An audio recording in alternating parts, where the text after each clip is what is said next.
Greetings from yesterday. You know that moment when you go and see a friend that you haven't seen in a while and they start telling you about the latest show they've been watching on Netflix or Amazon Prime, the show which has completely transformed their last fortnight, and they say to you, you should watch it, and you think to yourself, I know that you're giving me a good opinion. I know you think this is something I would genuinely enjoy, and I do trust your opinion because I'm your friend. I'm here, I'm visiting you, and I'm seeing you today. But I know for a fact I am not gonna watch this show. Just something about it isn't gripping me right now, or perhaps the list of things which has been recommended to me is far too long. That sort of thing happens to me all the time. And then perhaps one day you're really struggling to find something you want to watch, and then you remember that a friend recommended a certain program, so you finally give it a go and you have to concede, they were right.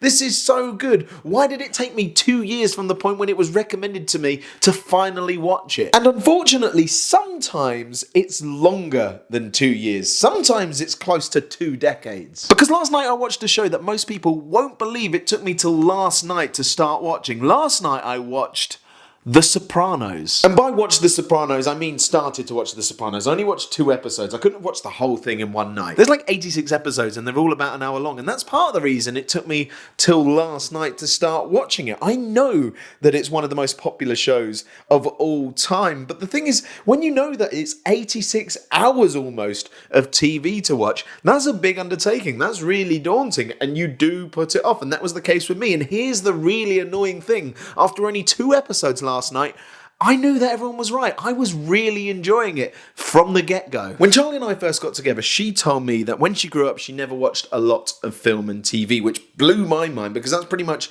all I did, that and playing video games. So she asked me, when we got together, if I could share with her some of my favourite TV shows and films, things that she felt like she'd missed out on. And our relationship has pretty much been a combination of watching things that I liked when I was younger, and then us re-watching things we know we already like. Now, don't get me wrong, of course Charlie and I have sat down and watched new things and discovered things that we both like together, but when we sit down because we want to watch a film or watch TV, it's because we want to relax and enjoy that moment, and often the decision of what to watch can be very stressful. So if you're like us, you end up choosing something which you already know you like. There's no surprises, you know you're going to enjoy it, and you don't have to focus as much because you already know what's happening. Which means that over the years there's loads of things that Charlie and I haven't watched, because when we sit down to watch TV, we're either watching something which Charlie hasn't seen before and I want to show her, or we cannot be asked to decide what to watch and we watch something we know we already love. And that is how something as gargantuan as The Sopranos slips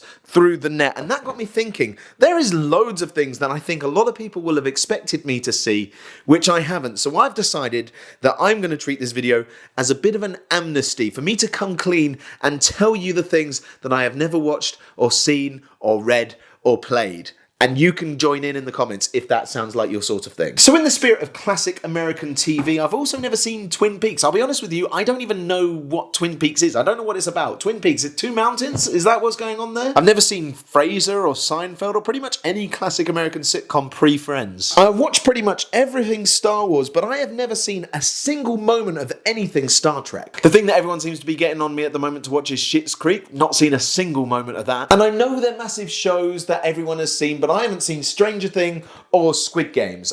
Squid Games. I don't even know if there's an S at the end of it. Avatar: The Last Airbender completely passed me by, and I've never actually seen the film Avatar, either the old one or the one that's come out recently. 2001: A Space Odyssey, Psycho, Alien and Aliens, Interstellar, never seen any of these films. Along with Spirited Away, Leon, Whiplash and The Breakfast Club. As a kid, I read The Hobbit, but I've never read any of the Lord of the Rings books in full. I tried when I was younger to read Fellowship of the Rings, but I just couldn't get into it. I've never played Half-Life, Doom, Skyrim or Halo. Actually, I did go to a couple of Halo LAN parties. That last one isn't strictly true. To be honest, I'm only scratching the surface of things I haven't seen or read or played, but my God, does it feel good to come clean. It's not that I don't know that these are important cultural pieces of work or trust the opinions of people that have recommended them to me. These are just things I've never got round to watching. I'm certain that you're watching this, you're thinking of something which you know you should have watched by now, but you just can't bring yourself around to watch it. And I'm here to tell you,